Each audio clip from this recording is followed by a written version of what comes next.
नमस्कार साथियों, मैं आपके साथ सतवीर सारण और आप देखना शुरू कर चुके हैं बेधड़क हरियाणा न्यूज। और आपको बता दें कि नाथूश्री चोपता तहसील में पिछले 4 दिनों से किसान धरने पर बैठे हैं। आज सामने आप जो बोर्ड देख रहे हैं, अनिश्चितकालीन धरना है जो लगाया गया है। किसानों की जो मांगे हैं उनको हम बार बार दिखा रहे हैं। आपको बता दें कि किसान हैं वो सरकार के खिलाफ काफी समय से लंबा संघर्ष कर रहे हैं। बार बार किसानों को जो आश्वासन दिए गए उन पे सरकारें मुकरती रही हैं। लेकिन आज हम चौथा दिन है, नाथूश्री चोपता की तस्वीरें दिखा रहे हैं। भिन्न भिन्न गाँव से नाथूश्री चोपता ब्लॉक के लोग यहाँ धरने पर पहुंचे हैं। और जो पेस्टिसाइड यूनियन है नाथूश्री चोपता, उनके तमाम साथी यहाँ पहुंचे हैं और काफी किसान नेता हैं वो भी बार बार समय पर यहाँ पहुंच रहे हैं। तो आज की जो प्रक्रिया है, आगे की किसानों की क्या रणनीति है, उस पर चर्चाएं करेंगे। और हमारे साथ जो लोग जुड़ेंगे उनसे हम आपको मुखातिब करवाते हैं कि वो क्या कुछ कहते हैं। पहले हमारे बीच में जो पेस्टिसाइड यूनियन है नाथूश्री चोपता, उनके साथी जो समर्थन करने आए हैं उनसे बातचीत करें। नमस्कार सर। नमस्कार जी, नमस्कार सर, आज किसानों का जो धरना है चौथे दिन, पेस्टिसाइड यूनियन नाथूश्री चोपता समर्थन करने आई है, क्या कुछ कहेंगे? देखो जी, समर्थन तो हमारा पहले दिन से किसान के साथ ही है। और ये एक बड़े दुर्भाग्य के साथ कहना पड़ रहा है कि एक किसान जो पूरे देश को चला रहा है, हर बिजनेस है, व्यापार है, चाहे वो कुछ भी हो, सारे किसान के बेस पे चलता है। और आज हमें उनका समर्थन करने के लिए यहाँ पहुंच रहे हैं, तो ये इससे बड़ा दुर्भाग्य हम नहीं कह सकते। बड़े बड़े दुखी हृदय से ये बात कह रहे हैं कि हम उनका साथ देने के लिए साथ नहीं दे, हम उनकी आवाज कह रहे हैं कि भी आज किसान को अपना अन्न बेचने के लिए, अपना हक मांगने के लिए धरने पे आना, मतलब एक धरना प्रदर्शन करना, इससे बड़े दुर्भाग्य की बात नहीं। इससे तो अच्छा मैं ये कह सकता हूँ, जब हम गुलाम थे ना तो अच्छा था। तो एक जब राजा किसी पे थोप देता था भी आपको इतना कर देना है, तो वो संतुष्टि तो थी। आज हम आजाद भारत के नागरिक होके, आजाद किसान कह रहे हैं कि आजाद हो चुके हैं। हम आजाद कहाँ हैं? जो चीज प्रकृति से पैदा होती है, किसान उसको पाकिस्तान से तो नहीं लाके बेच रहा ना, उसको बेचने के लिए हमें प्रदर्शन करना। आपके पास तो सर पूरे दिन पूरी यूनियन के लोग हैं, आप बैठते हैं, किसान आते हैं, किस तरह की परेशानियां हैं? वो किसान आपको तो बधाई देते होंगे, क्या कुछ बड़ा मामला सामने है? मैं इस लाइन को अपने आप से चालू करूंगा तो अच्छा है, मैं किसी दूसरे का नाम।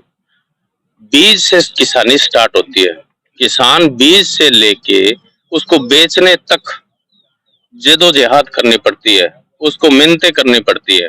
आपने पीछे देखा होगा, 2-2 ढाई-ढाई हजार रुपए पैकेट के बीज के लिए वो दर बदर भटक रहा था। इससे बड़ा उसके लिए और क्या होगा? बीज लेके उसमें कितनी आमदनी हो रही है पर एकड़ में, वो आपको भी पता है, हमें भी पता है। भी आज जो आमदनी है वो कितनी हो रही है, उसका आपसे और हमें से कोई वो नहीं है, सबको पता है। भी वो अपनी अपनी दिहाड़ी नहीं निकाल सकता। एक रेहड़ी वाला किसान से ज्यादा दिहाड़ी निकाल सकता है। सही मायने में हम उसका मूल्यांकन करें ना, तो वो ज्यादा, उससे ज्यादा बेनिफिट में है। तो उसको बीज के लिए भी मिन्नतें करनी पड़ रही है, फिर उसको पैदा करने के लिए मिन्नतें करनी पड़ रही है, फिर उसको बेचने के लिए मिन्नतें करनी पड़ रही है। और वो भी उस पर किसी का कंट्रोल नहीं है। आज बाहर से आके कि चिट्टा तो खुला बेच सकता है, अन्न नहीं बेच सकता। धन्यवाद सर, आप हमारे साथ जुड़े। हमारे साथ प्रकाश मेहरा जी हैं।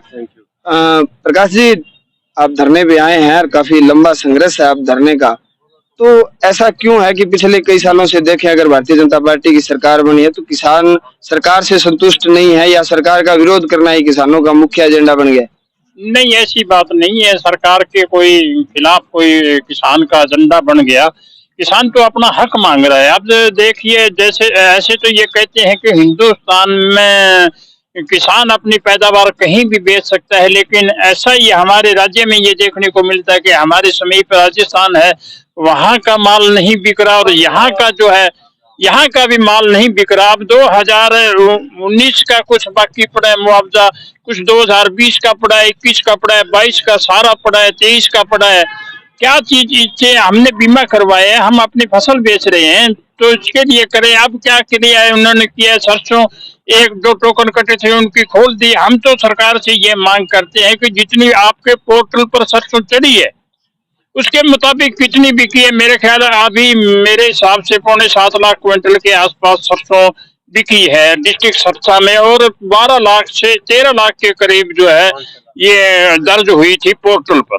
तो इसके मुताबिक ये जो 7 कुंटल 6 कुंटल सरसों और बाकी पड़ेगी, इसके अंदर इसको भरपाई योजना के तहत लेकर के आज किसान को अगर सरकार खरीद नहीं सकती, सरसों खरीद नहीं पा रही, तो बाजार के भाव के साथ इसको जोड़ करके इसको भरपाई योजना के तहत किसान को 1200-1300 रुपए क्विंटल का जो अंतर आ रहा है वो उस प्रकार से किसानों को भरपाई करे। जी, धन्यवाद। हमारे साथ भारतीय किसान यूनियन के जिला अध्यक्ष हैं भरत सिंह जाजड़ा, और उनसे बातचीत करेंगे कि आगे क्या रणनीति रही। साहब, अगर 4 दिन की बात करें, 2 दिन सरकारी छुट्टी रही और चौथा दिन धरने का है, तो कोई अधिकारी आपसे बात करने आया हो या किसी तरह के फोन आए हो भी धरना स्थगित किया जाए या खत्म किया जाए, आपकी बात सुन ली जाएगी, कहीं हलचल हुई है? हलचल तो यही है, पहले दिन लगाया था तब भी तहसीलदार साहब आए थे, भी यहाँ धरना मत लगाओ आप, और उससे पहले हमने ज्ञापन भी दिया था 2 तारीख को धरना लगाने के लिए। 4 तारीख तक अगर हमारी बीमा क्लेम का मुआवजा आता है तो ठीक है, 5 तारीख से हम यहाँ पे पक्का धरना लगाएंगे। बस अधिकारी ये है भी धरने उठा लो, ये हमारी कोई मांग सुनने या ऐसा कुछ नहीं है भाई। बाकी हम जैसे 5 तारीख से धरना हमारा शुरू हुआ था और शनिवार इतवार आया तो कुछ किसान साथी फोन भी आए उनके भी, चलो सोमवार से हम ज्यादा से ज्यादा संख्या में पहुंचेंगे। आज आप खुद भी देख रहे हो किसान साथी विभिन्न गांवों से काफी संख्या के अंदर आए हुए हैं, और हमारा धरना तब तक जारी रहेगा जब तक हमारी जो ये मांगे हैं चारों ये पूरी नहीं होगी और तुरंत खरीद शुरू नहीं होगी सरसों की, और जो बीमा क्लेम नहीं आएगा तब तक हमारा मुआवजा ये जारी रहेगा धरना। जी, धन्यवाद। हमारे साथ दीवान सर। दीवान, आपने स्टेटमेंट दी थी कुछ समय पहले कि अगर यहाँ सरकार नहीं मानती है तो कोई बड़ा कदम उठाएंगे। क्या सोच रखते हैं किसान, अगर सरकार बात नहीं सुनती है तो क्या ऐसा फैसला लेने वाले हैं कि आपकी बात सरकार माने?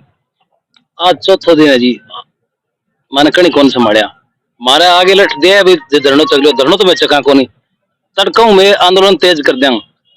पहले तो पुतला फूंकांगा, कोई सिस्टम करांगा, रोड रोकांगा, बिंग बाद में ज्यादा मजबूरी होगी तो माने चाहे जल समाधि लेनी पड़े, चाहे माने टंकी पर चढ़ना पड़े, चाहे और कुछ करना पड़े, कोई मोटो कदम ही करांगा, बिमो लेके रहांगा।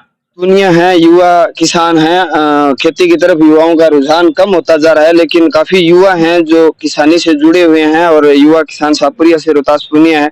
युवाओं का खेती के प्रति जो रुख बदलता जा रहा है, आप यहाँ धरने पे आ रहे हैं, क्या कुछ कहेंगे? और युवा के पास सारा ही नहीं है, शिक्षा तो कहीं पर सरकार ने छोड़ी नहीं, नौकरी में हरियाणा बेरोजगार नंबर 1 पर है देश में, तो युवा खेती करेगा। माई तुम्हारा एंड दुखी हो रहा है तो और युवा के कर सके आंदोलन नहीं करागा। अब ये आंदोलन में युवाओं की भूमिका की रहेगी? भूमिका युवा की भूमिका बहुत ज्यादा रहेगी, जड़ा जरूरत पड़ेगी बड़ा युवा आगे खड़े पाओ। जी, धन्यवाद आपका। ये तमाम तस्वीरें जो आप देख रहे हैं मेरे चारों तरफ, ये वो किसान हैं जो सरकार के खिलाफ धरने पर बैठे हैं, और मांग है तो सिर्फ और सिर्फ जो प्रीमियम कटवाया है किसानों ने, उसका जो मुआवजा बनता है खराब हुई फसलों का। आपको बता दें कि सिरसा जिला ऐसा जिला रहा जिसमें जो कॉटन की फसल थी वो पूर्णतः बर्बाद हो गई थी, और उसके बाद ये कहा गया था कि मार्च तक है जो अगली बुआई होगी नरमे की, उससे पहले मुआवजा दे दिया जाएगा, लेकिन अभी तक मुआवजा नहीं आया है। हमारे साथ अमन बेनीवाल हैं, भारतीय किसान यूनियन जिला के सचिव हैं, तो उनसे भी बातचीत करते हैं कि क्या कुछ रणनीति बनाई जा रही है किसानों की। अगर बात करें अमन जी, तो क्या कुछ ऐसी रणनीति बनाई जा रही है कि इस मामले को जल्द से जल्द निपटारा जाए? अगर बात करें तो किसान के खेत में भी काम है, अगर आज जैसे पेस्टिसाइड यूनियन समर्थन करने आई है तो इनको भी अपना बिजनेस देखना होता है, तो क्या कुछ सोच रखते हैं किसान, बदलाव कैसे करनी?